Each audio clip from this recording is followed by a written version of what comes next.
2025 Vindicator Liberty County High School preview show. I'm Ross Norwood. To my right is Russell Payne, the editor of the Vindicator, and to my left, Jerry Mahosky, the sports editor for the Vindicator. We are going to take a look at every school in Liberty County before the season, and we'll go through the high points for each school. We'll start today with Liberty. All right, Ross. Liberty Panthers coming off of a 2-8 season in 2024 under first-year head coach Kedrick Harrison. He'll be back for year 2, and the Panthers were 2-5 in district with a 6th-place finish. So, as far as where they go from here, Jerry? Well, we'll start with Coach Ked brings back his quarterback, Frankie Mraz, will be third-year starter, senior for Liberty. And another nice addition is he's got 3 running backs in the backfield, as Coach Ked calls it, the 3 monster running back. It'll be Maraz's third year as a starter, the second under head coach Kedrick Harrison.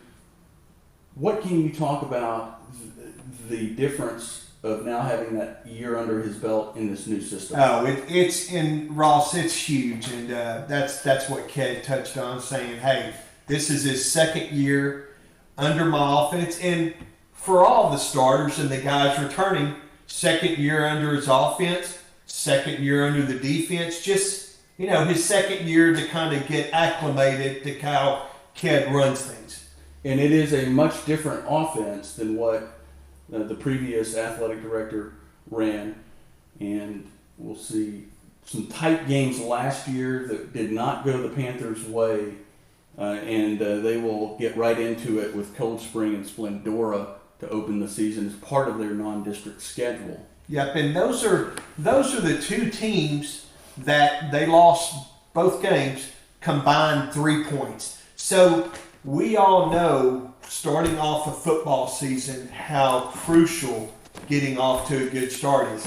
Hey, you start off 2-0, things can be completely different. Kids get confidence, and hey, who knows? I look at the game last year against Huffman, which was in Liberty. Liberty led at halftime, and that was surprising. I think a lot of people that they had been so dominant in the half. Huffman was able to come on in the second half and end up winning that game. But that'll be another big game this year in Huffman. Absolutely, and that was an exciting game to be in the stadium for, right? I mean, it was homecoming night. There was a lot of folks there. That reminded you of real traditional Texas high school football, right? It was a little bit of pandemonium, just excitement, just kids everywhere, and fans everywhere. And we're coming into 2025. Splendora is that first home game of the season, and we're excited. We'll be there at Memorial Stadium doing a broadcast with Under the Lights, and we're excited to be there. But we're also excited, and Liberty should be excited, because that's the first home game of the 100th season of Liberty Panthers high school football. That's awesome. That's a big deal. This is our second program in Liberty County. Last year was Hull-Daisetta. This year's Liberty, and I believe some other schools are coming soon, so at least one. So we're excited about that, and Ross, I think we'll see some big things from the Panthers. It will be a fun season as some old faces will circulate through, not on the playing field, we hope, but through different events they're going to do to commemorate the 100th anniversary. And they will get that underway next Friday, the 29th. That's right. So we've covered Liberty. Let's move to Dayton.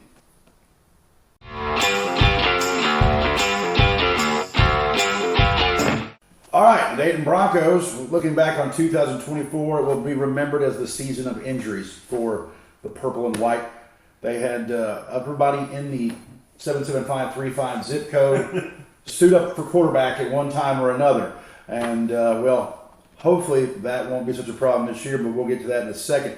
Coach Jerry Prino Sr.'s first year as head coach in Dayton yielded a 4-6 overall record with a 2-5 district finish and a 6th place finish. So this year, we could see some big things from the Broncos. Jerry, what do you got? Boy, and I'm going to touch on what Russ was just said, boy, 4-6, when you get down to your sixth string quarterback is a pretty good coaching job right there. Absolutely. Everybody is healthy in Bronco land. Jerry Prito Jr. is back. That arm he attended some camps, quarterback camps this past summer. He's already getting offers. Denham Foster, who was our 2023 Liberty County Athlete of the Year when he was a sophomore. Denham is back, and I can tell you in their scrimmage last night against Goose Creek Memorial, Denham is back. Okay, had a couple of touchdowns, looked great. They didn't use them a lot. You don't want to in a scrimmage, but boy, what they did. And then Prito Jr. has got some receivers to throw the football to. Jesse Price, Dalen Tobar. He's got some weapons. Dayton is going to be an offensive juggernaut. They're going to score some points. The problem with Dayton is, and Coach Prito said, is they're going to use the non-district games to try to get some answers on that defense. Last night, Goose Creek Memorial exposed that defense a little bit with their speed, exposed the secondary a little bit. So Coach Prito they'll work on that. They'll look at the film and they'll get that fixed. But I'm telling you, the Broncos, I think this is a big year for Dayton. I really do. Without the injuries last year, I think their record would look completely different. Like you said, six-string quarterback, and to still pull off a 4-6 record in that district, that's pretty impressive. Yeah, and like I said, they're going to score some points. Okay, if their defense can get to where they're holding opponents, boy, I tell you what, watch out for the Broncos, because if they stay healthy offensively, they're going to score some points. And the big season kickoff next Friday night at Crosby Cougar Stadium for the Dayton Broncos and Crosby Cougars, Highway 90 rivalry. It's probably going to get a little more difficult to get there with that overpass project, but anyway, whatever. But we're glad the train won't. No, anyway. But so looking forward to that. But the Broncos and Crosby are going to get things going, and they're going to have 3 opportunities, like you said, Jerry, to work on those defensive holes and find some bright spots and figure some things out. But with the Denham Foster back, our 2023 Liberty County MVP in football, that's a big returner. Jerry Prito Jr., seeing him healthy and getting to see a full season, hopefully, of this young man, because we got to see a game. Yeah, I mean, that was it, and he was impressive in that game against this Crosby team, who Dayton did beat. And so you're gonna have some big time games there for the Broncos. Lake Creek, Huntsville, Port Neches Groves, these are teams you're going to have to beat. Montgomery, you're going to have to beat if you're going to get into the playoffs. And, we'll see what happens, I think. But looking forward to seeing what the Broncos have, and a big year, I think, like you said, for the Broncos. That covers the Dayton Broncos. Next up in our 2025 Liberty County High School preview is the Hardin Hornets.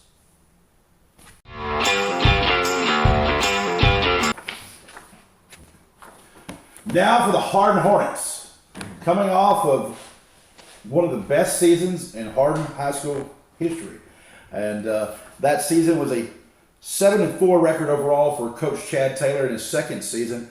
And with that overall record, 3 wins, 3 losses, lost to the by-district round of the playoffs in a barn burner, slobber knocker against the number 5 team in the state of Texas, Palestine Westwood.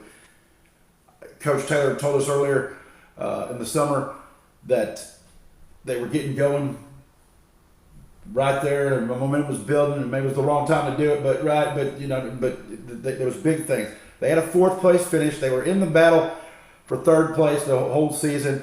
Great games, beating Anahuac. You can't take that away from them. The game they played with East Chambers was just a great game. Mm-hmm. And they started there, went to 4-0 in the preseason with that squad. The big victory over Tarkington was a big deal for those Hardin Hornets, who I think owed them a favor. We'll see those two play each other again this year in the preseason schedule. But for Hardin, it was a big year. And Jerry, let's talk about what Chad Taylor and company have in store for us in year 3. Well, we're going to start with Hardin Hornets, and we're going to start with Mr. Trevor Jones, our Liberty County Player of the Year last year. And Mr. Jones is a beast running the football, plays offense, plays defense. Boy, he's just one of those, he's all over the field, okay? And he's just one of the best athletes in the area. And Coach Taylor also has made a Colton Bishop now. Young sophomore is going to step in at the quarterback position. And, boy, I tell you what, Colton can throw the football. He can run the football. And he's got Mr. Jones in the backfield. And let's not forget about Javion Watley in that backfield also. Boy, I tell you what, the Hardin Hornets are a very dangerous football team. Up front with their line, Brennan Noonan, they're stacked on the offensive line. Defensively, Hardin plays well. I tell you, Hardin going to be a big year for the Hornets. I like their non-district schedule. I think they start off strong. And then September 26th, start district playoff with Orangefield at home. And that should be a deal. And that game is on the radar. These kids have talked about it. I've heard it from them several times. I want to go back to Trevor Jones real quick.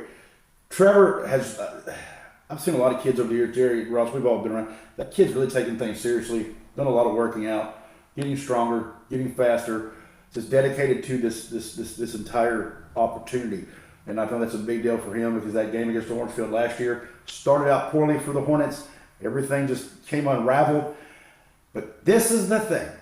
You saw that team come back from that, play East Chambers the following week, and just threw punches. They didn't win, but they threw punches. They weren't down. You didn't see that in years past with Hardin when you got to those tough opportunities. But real quick, Ross, but Noonan, that's the name. That line, that is going to make a difference that you just can't even quite. It's such people. I don't think they don't get the fame a lot of times. They're not exciting, but man, they are the workhorses for a school. Well, I was just going to say, you talked about Orangefield game and then the East Chambers game and how they didn't give up. They kept punching, to use your word, and that is a hallmark of a Chad Taylor coached team. Right. I had the fortune to call a lot of Liberty's games in Chad Taylor's time in Liberty, and it didn't really matter what was going on in the game. They were playing until the final whistle. Right. And I think that's what we're going to see again this year. I think we're going to see possibly, well, we'll get to that in the projections or prognostications. We'll talk about that in a minute. That is the Hardin Hornets. We're going to move next to the Hull-Daisetta Bobcats.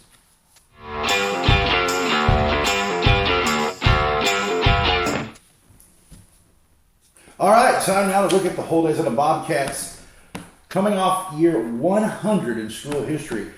And they made some history in the process last year, and it wasn't the best history. Coach Randy Birdwell's squad had the first over team in the history of the school. That's pretty amazing. Might I add. It is. 9 years to that point, and they never pulled that off. But they finished 7th overall in district, went 0-6 in district, 0-10 overall. It was a tough year for the Bobcats. In fairness, I want to make clear, Bobcats playing 2A football, their enrollment actually should have put them in Class 1A. They should have actually been playing 6-man football last year. Yep. So but they still played, and they're going to come back this year, Jerry, with more kids playing, and I think that's going to help. And I'm going to tell you right now, Russell, and I'm going to make, I know we're going to do predictions afterwards, but I'm just going to do this one real quick. Hull-Daisetta will not go winless this year.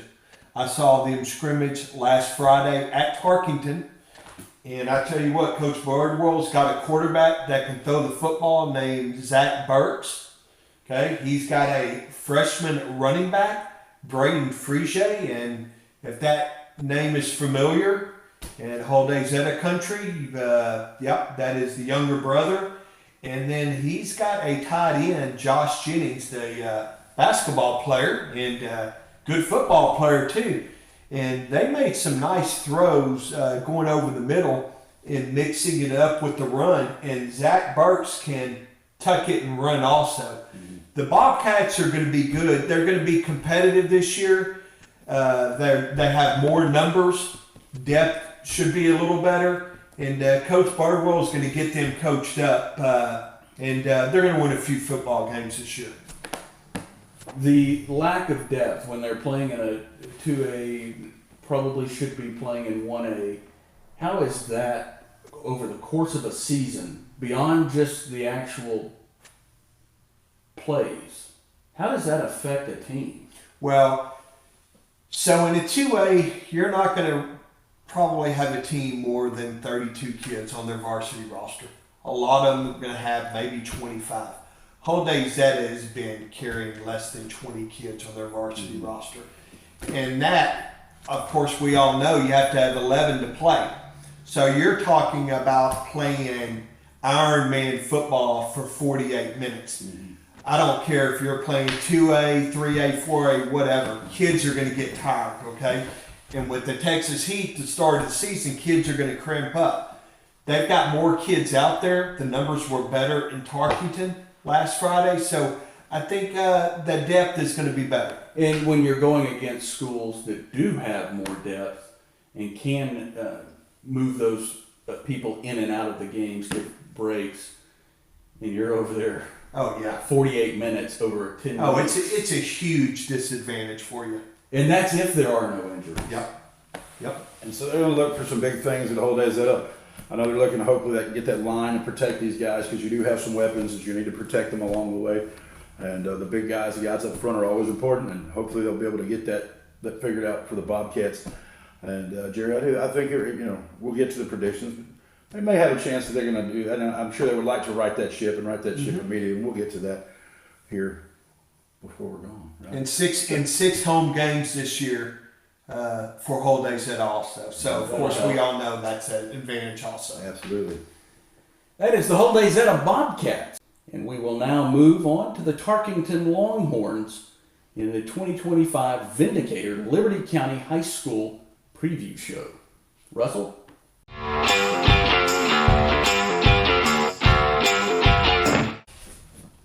All right, taking a look at the Tarkington Longhorns, moving over to the Prairie. Coach Toby Belt, in his third year as the head coach at Tarkington, was 1-9 last year, 0-5 overall, finished 6th place in the district. And it was a very tough district. It's a district that includes Jasper, West Orange Stark, Hampshire Finette, and somebody called Sealsby. Yeah, I've got some familiarity with that division. And those teams, and then you have Shepherd, who's the tough one of the district, right? But anyway, that's the Tarkington Longhorns from 2024. What do you think Coach Toby Belt and company have in store for us in 2025, Jerry? Well, so I tell you what, Coach Belt's got a hard-nosed quarterback. Sean McKee, senior, is going to be running the Longhorns offense. And Sean is a kind of a dual threat guy. Last year, Tarkington threw the football a lot. Sean can tuck it and run it and gain those extra yards. Colin Pearson is also back. Colin, another one of those guys that is going to play all over the field. Great athlete. Wade Wright is back, another two-way player. Colton Hurd, and then leading the way on the line is going to be Hayden Woods. Will be up on the line, qualified for the regional powerlifting last year. So Coach Belt has got some players. The problem with Tarkington for a football is the lack of depth. Right. That is going to hurt Tarkington this year. As Russell said, they are in a juggernaut of a district. And when you're going to Jasper, Texas, or going to Orange to play West Orange Stark, and you bring 25, 26 players, boy, that's kind of tough. Tarkington's got some talent, but depth is going to be a problem for them. They will need to stay very, very healthy and have a good non-district schedule. As Russell alluded to, they beat Snook last year for their win. They are not going to play Snook this year. They're going to play Rockdale, And the meeting point is going to be Madisonville at Mustang Stadium. Very nice facility for Tarkington to get a chance to play at. But I think he's got some pieces. They just need to mesh and they need to stay healthy. And these pieces are going to have to step up. And I'm going to tell you, Rob, you go 1-9 a year ago, and you're already out of the chute replacing Jackson Stovall and Michael Galvan. And those are two guys that had a couple of solid years of play for the Longhorns. So you do need to look to these new guys and hope they can step up because they're filling some big shoes, and it's gonna take a lot of work. And in that district, that district is still one of the best districts in all of Class 4A football. You don't have to tell me about that district. That's right. I saw that district firsthand covering Liberty games. And you talk about a murderer's row, and I guess we'll get into that a little bit later in the program. Jerry, anything else? No. Well, one thing I think, look to a big game. That Hardin game, I think, will be a big game for them. They want to try to reclaim that. And Rockdale's going to be a tougher opponent than Snook, right? So they're going to have some work to do in that preseason to get some wins. And Anderson Shiro, always tough. Corrigan Camden, they always come to play no matter what. And then you go into Corrigan and you definitely see a billboard that had a lot of winning, and not necessarily as much as they used to, but they always come to play. And so that's going to be a big deal for the Tarkington Longhorns to get some wins there as they head into district play. But Russell, they are another one of our Liberty County teams. Tarkington has 6 home games this year, so that should be an advantage for the Longhorns. And that Hardin game, don't forget, folks, that's going to be on a Thursday night, September 18th, and we will be in Hardin live, bringing that one to you on the field. Sure. Absolutely. That is the Tarkington Longhorns for the 2025 season preview. All right, now for the Cleveland Indians. That's right. Coach Silver retired last year after a 0-10 season, second 0-10 season in 2 years. 0-8 in district with a 9th place finish. To this point, the Cleveland Indians are looking at 26 consecutive games without a victory. And that season with the victory over Caney Creek, that was the only one of that year. So they are 1-29 over the last 3 years.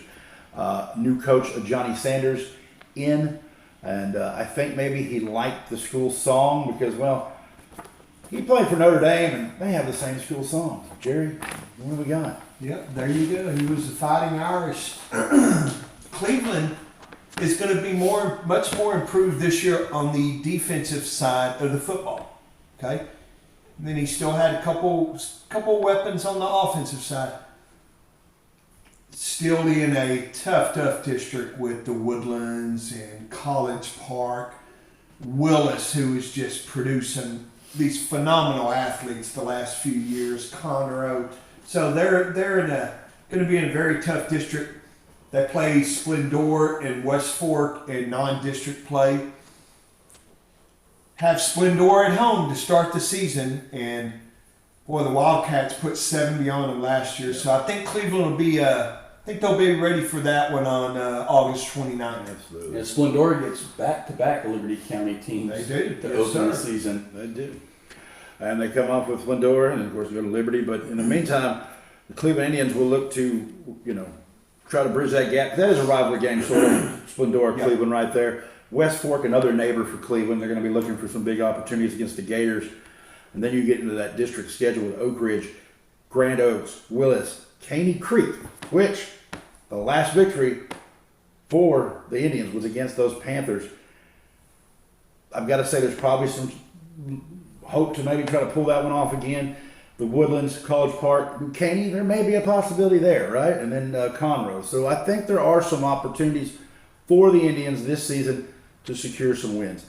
They are the largest district in Liberty County. They are the fastest growing district in the state of Texas. Mm-hmm. But I do believe they're bringing new kids into that football culture there at that school, and we'll see if this guy isn't the one to do it. He's got quite a bit of history as a coach. He's had 3 head coaching jobs, Houston Scarborough, Houston Westbury, and Klein Forest. Mm-hmm. And fun fact, if I had not moved to Dayton, that was where I would have been going to high school. So yes, sir. But anyway, that was a long time ago. But as far as the Indians go, they're looking for some opportunities to win this year. Coach Sanders, not only the pedigree with Notre Dame, of course, played for Lou Holtz, by the way, and gotta love Lou Holtz. But he also has some experience recently as an assistant coach with Summer Creek. Made it to the Summer Creek Bulldogs state championship run. They fell in that final, but they were a finalist. So he's seen winning. I think he'll bring some new culture to Cleveland, and I think that's an important thing for the Indians going forward. And I agree with Russell, and I just want to kind of harp on that. Coach Sanders is going to come in. He, as Russell said, he was with the Summer Creek team that went to Jerry's World and played for a state title. That's going to rub off on him. I think he will get the ship righted in Cleveland. It's going to take a year or two, but I think Cleveland will be heading in the right direction. The excitement around a new coach, and especially one with this pedigree, it's going to make the season exciting in and of itself. And even if it's just some incremental improvements, something to build on for the next year. Because first year head coaches, that's a tough spot to be in as a coach and a player. Absolutely. And as Russell said, New Caney is down. Mm-hmm. They get New Caney at home. So that's Halloween night at Indian Stadium. So, folks, what would be a better way to get a win than on Halloween night? So, Cleveland's got a shot to win that ball game. Absolutely. And we can see some big things from Cleveland. And, of course, we'll let you folks know here in just a minute what we think the Cleveland Indians, the Dayton Broncos, the Liberty Panthers, Hardin Hornets, Hull-Daisetta Bobcats, and Tarkington Longhorns are going to do on the gridiron in 2025. We've covered each team individually, and now we're going to move on to predictions and things to look for as the season progresses.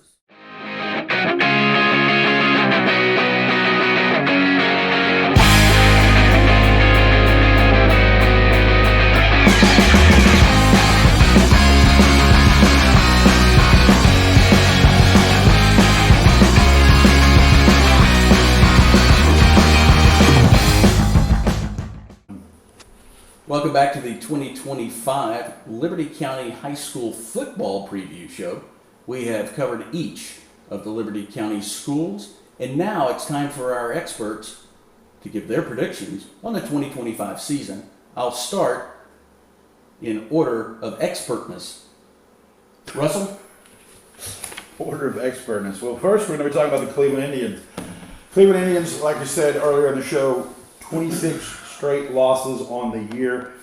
New coach, Coach Johnny Sanders, brings a football pedigree with him. I'm sure he's looking to instill some new things, a new culture at Cleveland ISD. And that said, they still play in one of the tougher Class 5A districts, top to bottom. They have some games, some opportunities. A huge loss last year to Splendora in that opening round. But, you could always give you a level of revenge factor that you might want to go after. West Fork, Oak Ridge, things get a little tougher. I'm thinking if the Indians are going to pull off a win this year, it's going to be coming on October the 3rd at Caney Creek. That's the game. Otherwise, I think 1-9, I think maybe the best. And let me make this clear every year.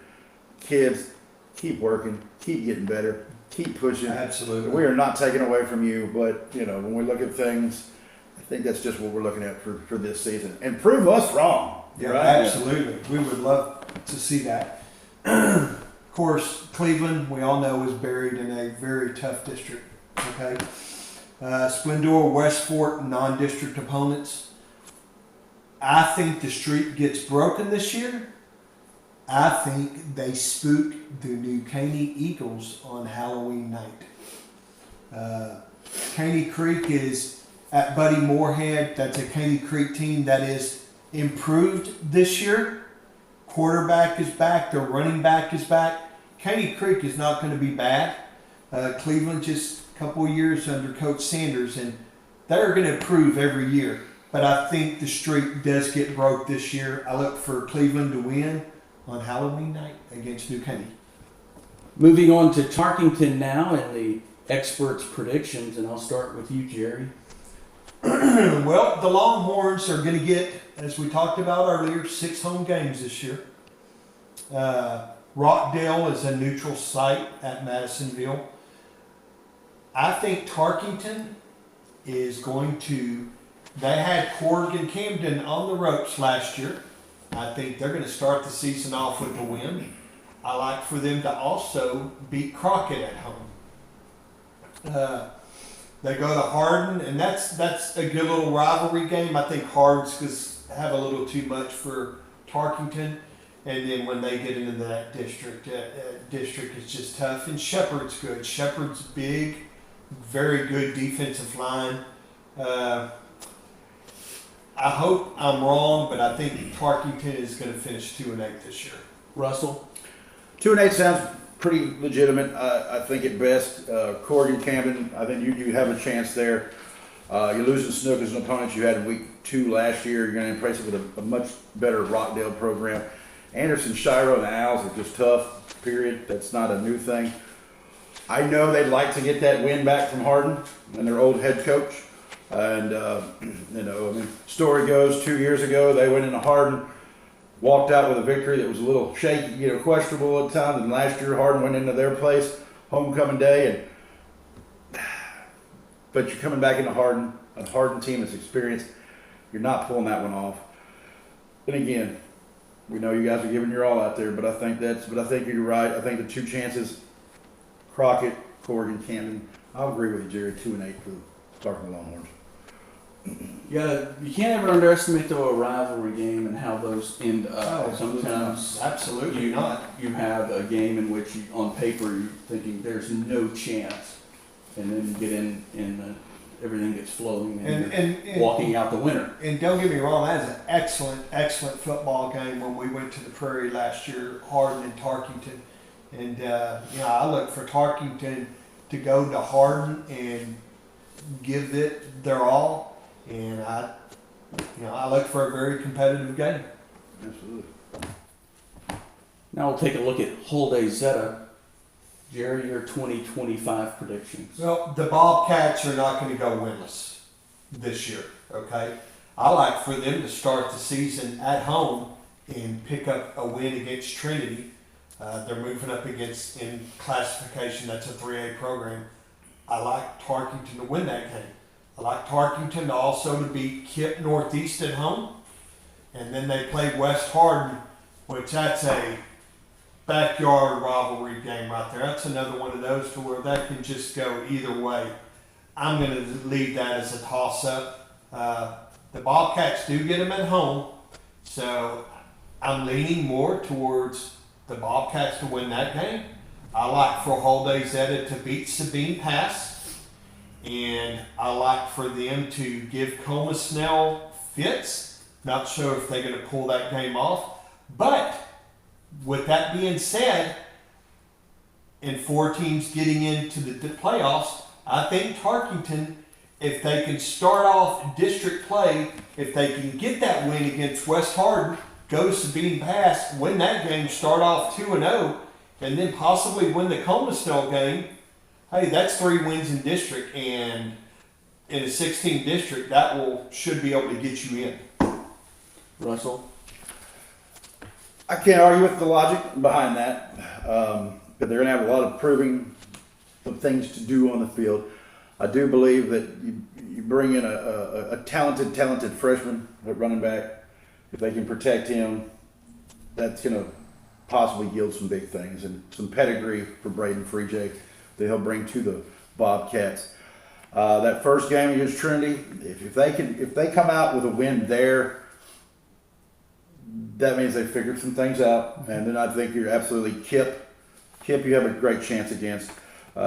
West Hardin, I think it's always a rivalry game, and it's one you want to take. It's also homecoming, I believe, for the Hardin Hornets Bobcats that day. So we'll have that one. They're on my cusp of a possibility. If things break right and they do what they need to, they could. I tend to lead to a 2-8.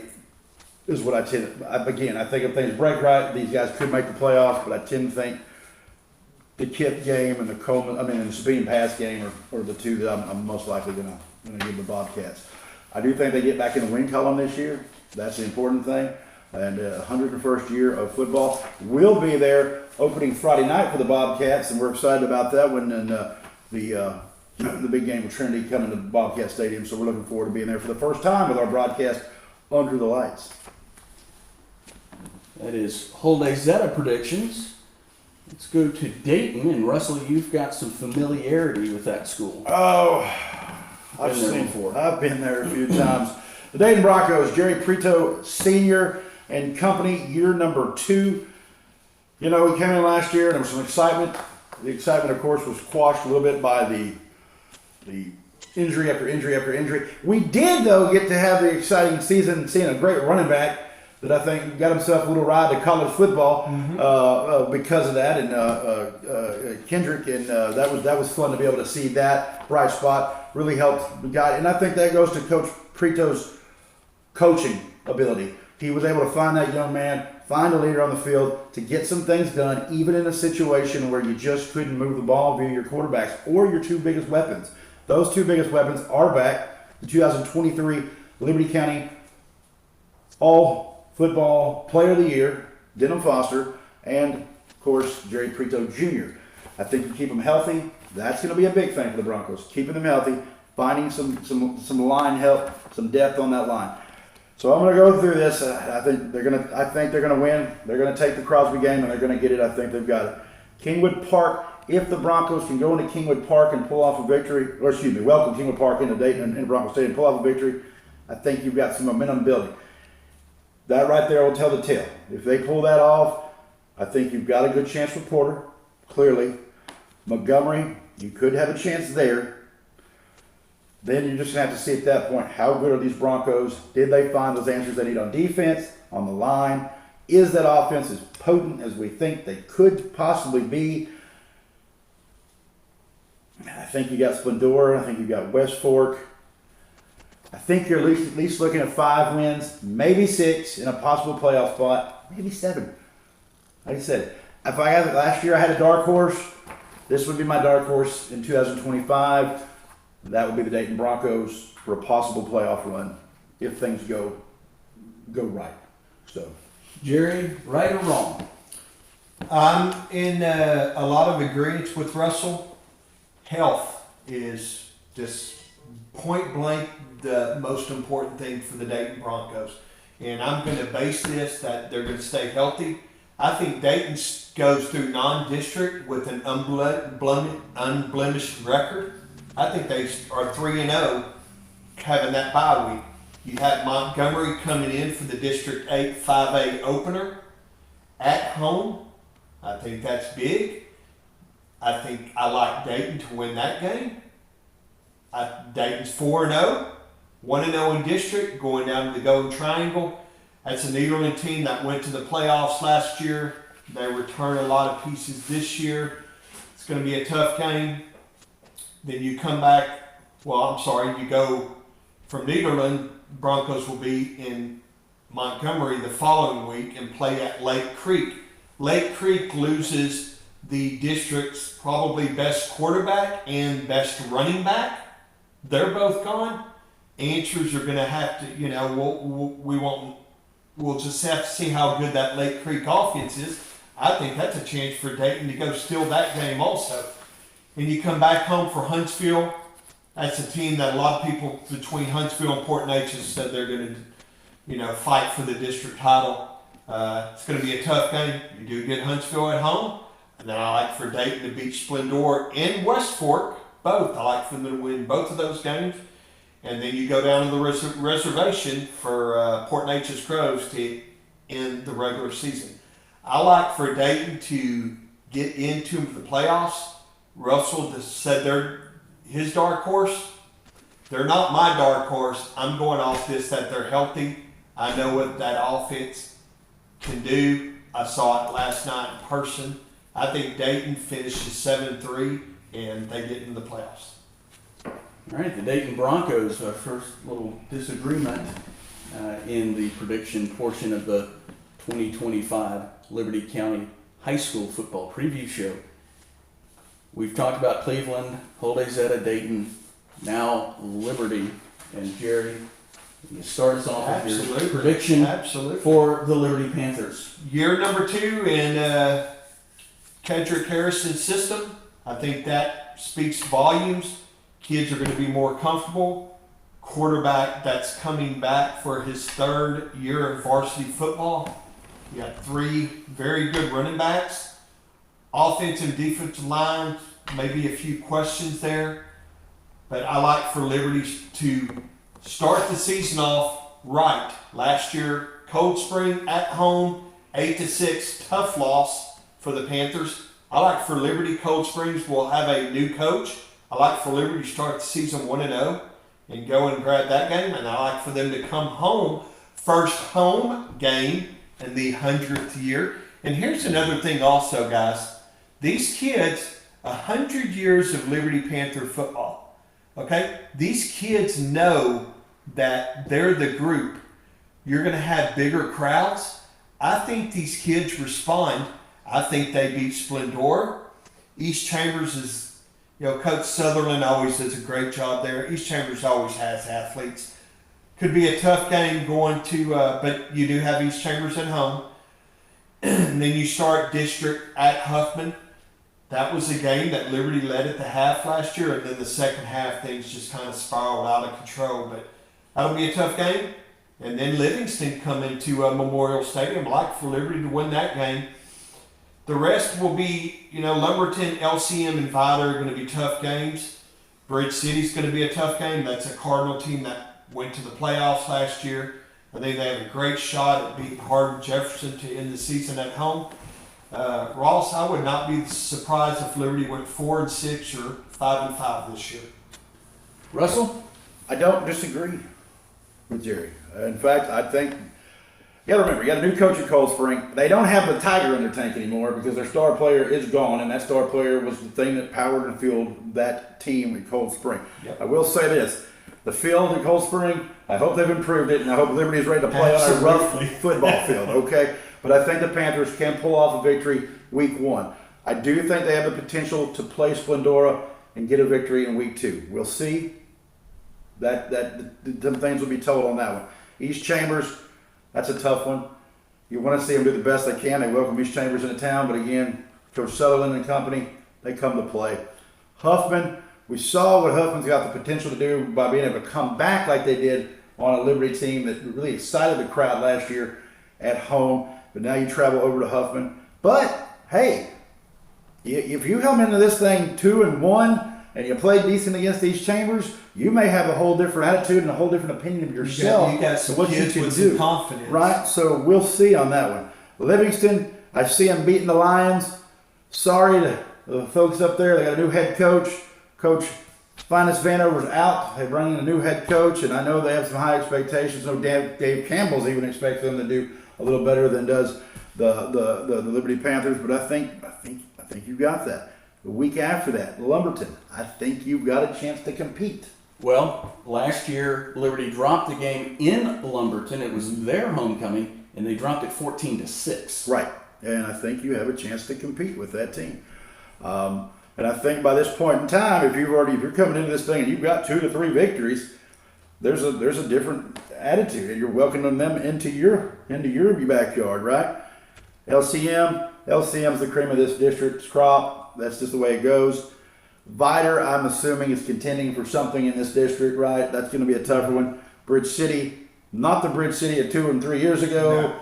This is a very good team. They're in the mix. Hardin Jefferson should be improved, but I think Liberty has a chance. For my purple bleeding heart, I'm going to say this. I think the Liberty Panthers are going to go 5-5 on the year. And you know how hard that might even be for me, right? But I think the Panthers have a chance to really do some things this year. And I think there's a new attitude. Second year under Coach K. And, I think there's just a new attitude there, and I think a new mindset for the kids. And I think that was one of the things, Jerry, with the feature story you do in our fall sports preview this year on Liberty. They bring in some kids that are dedicated to getting in there and just and being solid workhorses And that could tell a lot for Liberty. And let's be honest, Russell. I mean, Coach Cad he's one of those coaches, Ross. You know, you want to play for that guy. You really do. And that's huge for high school athletes. They're going to want to go in there and give it their all. We talked 100th year in Panther history. We also mentioned 6 home games this year. I agree with Russell. Well, and that's a big thing, and you've seen it a little bit across Liberty County, is the 6 home games. Liberty last year on the road, a majority of the season, and that gets tough on a football team. Sure. That's having to travel almost every week. Absolutely. Well, that is the Liberty Panthers. You've heard our experts' opinions on their season. Finally, we're going to touch on the Hardin Hornets, Chad Taylor's squad, and their 2025 predictions. I'll start with you, Mr. Russell Payne. So we saved this one for last, right? Because I think this is an historic moment too for Liberty County football. But we've got some teams with some good pedigree, some good history. The Bobcats, the Broncos, Panthers have had some great flashes. Cleveland had some great flashes over the years in their histories. Hardin, it's not always been the case that the Hornets have had those opportunities. And I think they were the dark horse team. Very few people believed in them a year ago. And they bought into that system that Chad Taylor offered, right?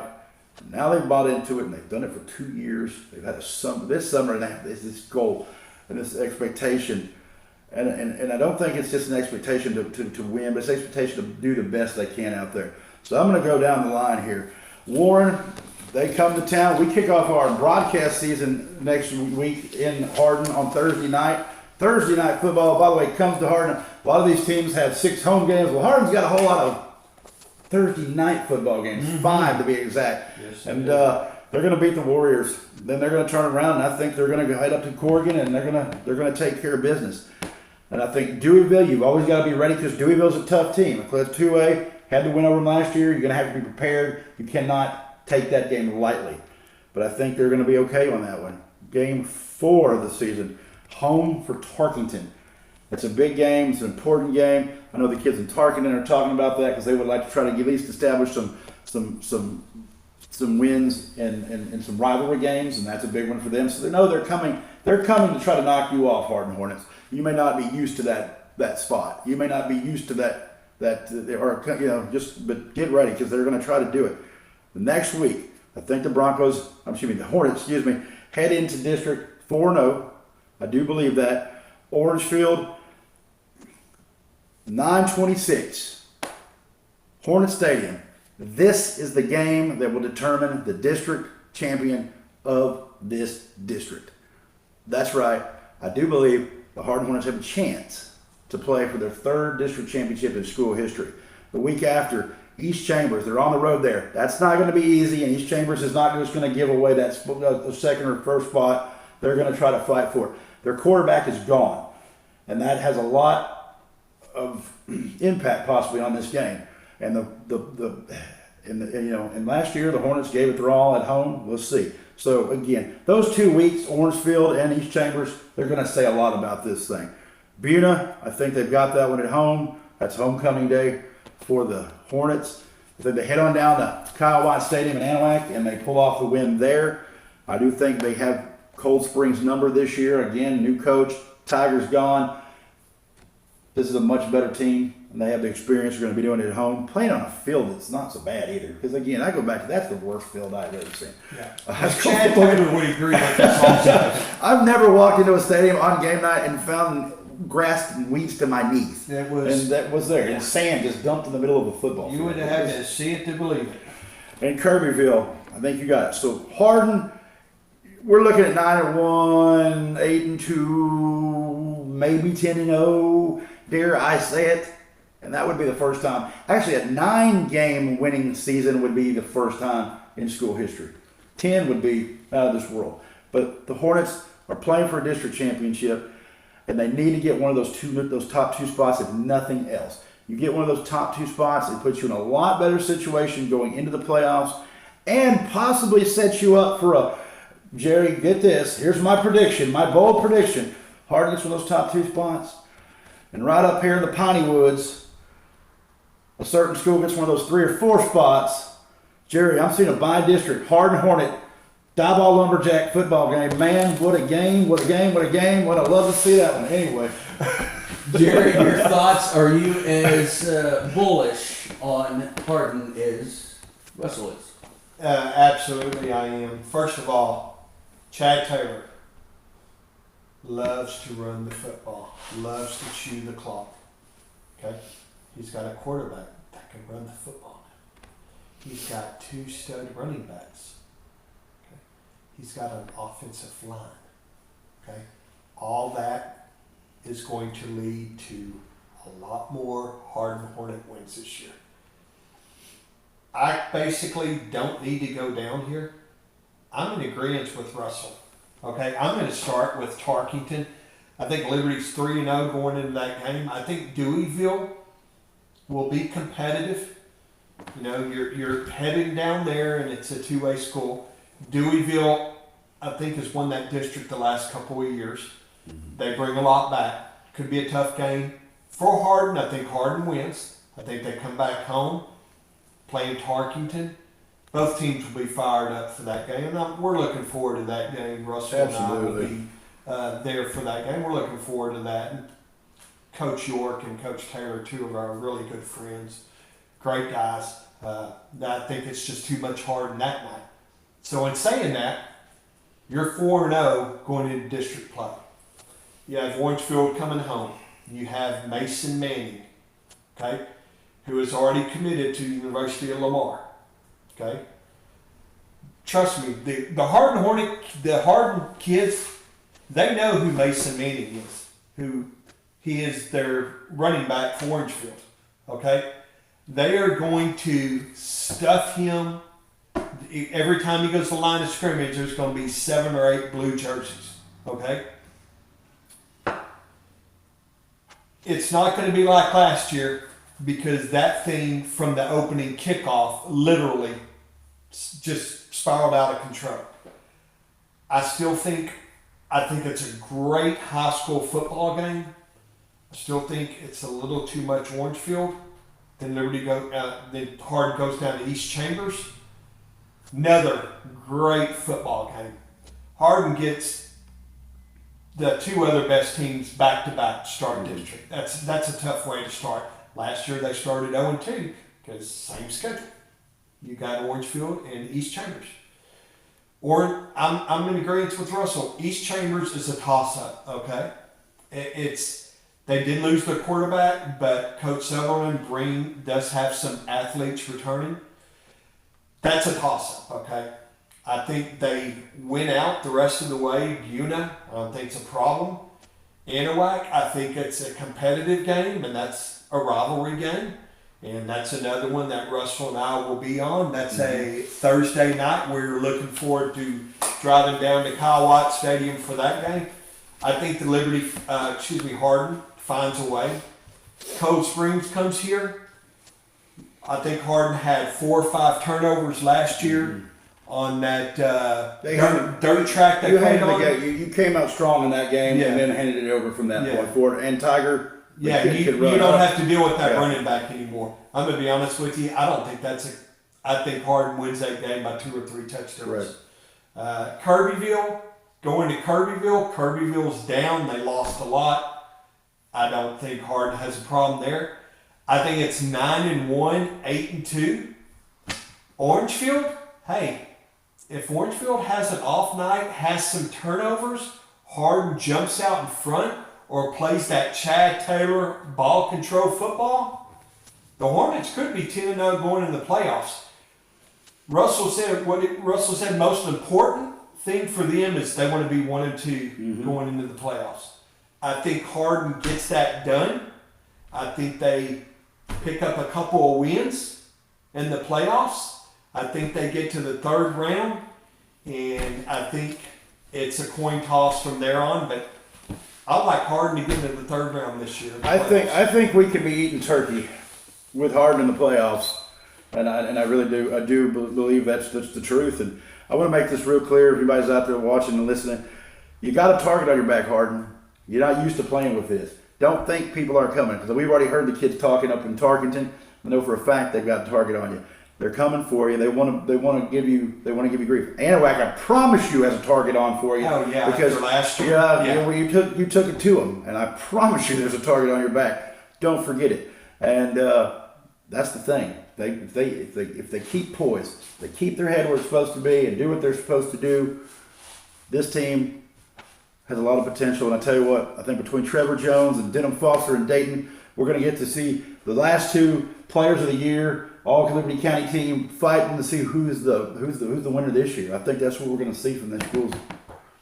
I was going to ask before we wrap things up, your predictions for who the player of the year will be for the Vindicator. And you have to give one. We have to give one. You know, I tell you what, if Hardin can go deep, if Hardin can make a little run, then I'm going to throw y'all off with what I'm about to say. If they do, they're going to get there because they went behind a wall to get there. Somebody moved them. And I'm going to give that player of the year to somebody that doesn't carry the ball. And I'm telling you right now, Brennan Noonan, player of the year in Liberty County. I had a feeling you were going to go number 77. Wow, that's man, you're asking for a lot there. I mean, we've got some Denham Foster, Trevor Jones, Noonan for Hardin, Frankie Mraz for Liberty, Colin Pearson for Tarkington. I mean, we've got some athletes in the last couple of years. Make no mistake, that has been a tough decision for us deciding who our Liberty County Player of the Year was going to be. But boy, you're going to put me on a pedestal, and I've got to name one, right? Hey, that's the fun part of what I'm doing. I'm going to, I'm going to go with Trevor Jones becoming our first ever back-to-back player. Nothing else, hard to keep it again. That's a big deal. It's a turning for Hardin. But again, and I will say this though, when I say that, if they go as far as you're talking, Jerry, they're getting there because they got there behind some force, right? And that's where I go with Noonan. Yep. But I tell you what, Denham Foster and Jerry Preto Jr., they could surprise us real quick too. I mean, so we'll see. And you know what? Maybe the player of the year plays for Cleveland. I don't know, right? We just don't know it yet. We never know. And I would like to say this, what Russell just alluded to. Jerry Preto Jr., remember that name, okay? He's going to do big things this season on the football field for Dayton as him and the Broncos get back into the playoffs. Jesse Price did not play last year. I believe Jesse scored 2 touchdowns last night against Goose Creek Memorial. Yes, it's a scrimmage, but he's back. Dylan Tobar is back. Denham Foster, which they're going to put everywhere. Jerry Preto Jr. will put up some big numbers this year. All right. Well, thank you, guys. And I want to mention that you can join a double header, week 1 of the Vindicator wrap-up show. It'll be Thursday night, August the 28th, Warren at Hardin. And then you and Jerry will be back at it on Friday in Hull-Daisetta. Absolutely. With week 1, a doubleheader to get the 2025 high school football season underway. And I want to just say real quick, we're going to be bringing you some neat things this year. We couldn't do this without our entire team. Of course, we've got Ross, we've got Jerry, we've got myself, but we've got our general reporter, Celeste Nova, who's been integral in putting together some really good video packages here of area sports programs. And we cannot forget our intern, KBF. We'll have them. KBF's going to be showing us what's the best thing to eat at the concession stand at every school. And that will be another added feature on Under the Lights on our schedule this year. So I said the wrap-up show, but Under the Lights, it's right here. So under my eyes. So concession stands. in Dayton, Liberty, Hardin, Hull-Daisetta. Hey, bring your best food. And don't forget Anahuac and East Chambers. We're going to come there too. Oh, absolutely. So, My bad. And we remember the hot the hot dogs dogs we had but do you in remember Winnie last year. Okay, so Winnie, the hot dogs started out phenomenal. Some of the best hot dogs ever had. We sent our retrieval crew, hot dog retrieval crew, to get another one. And I don't know what y'all did with the hot dogs y'all had been serving us at first. I don't know if they were so good everybody bought them, but those were good hot dogs to start with. Yes, but they the were. sausage at Hardin, that's where it was at yeah. last year. That's where it was at. Liberty, could you please sell me a hot dog that doesn't come prepackaged with chili?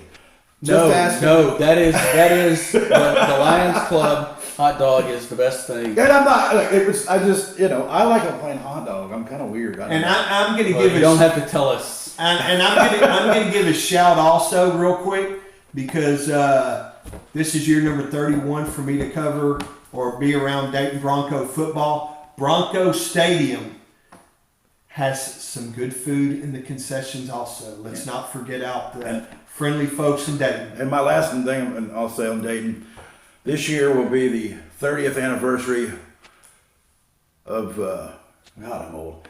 30th anniversary of my high school graduation year. 30 years ago, it'd be nice to go back to Bronco Stadium, and we'll be there on homecoming night too, and hopefully I'll see some old class of 96 Broncos, but looking forward to that. And looking forward to checking out the, what do they call it, the Panthers Den? Yes. The Panthers Den. Booster Club. Booster Club. They've got a ton of 100th anniversary stuff commemorating Liberty's 100th anniversary. Go buy something from them. Seriously, it's a neat deal. 100 years of football is a pretty awesome accomplishment, right? And we're looking forward to all these stops. Ross, Jerry, thank y'all for being here tonight. I don't know. Well, we're going to wrap this up. It has been a look at every high school football program in Liberty County. For Russell Payne, Jerry Mahosky, I'm Ross Norwood. We'll see you as the season unfolds. Under the lights.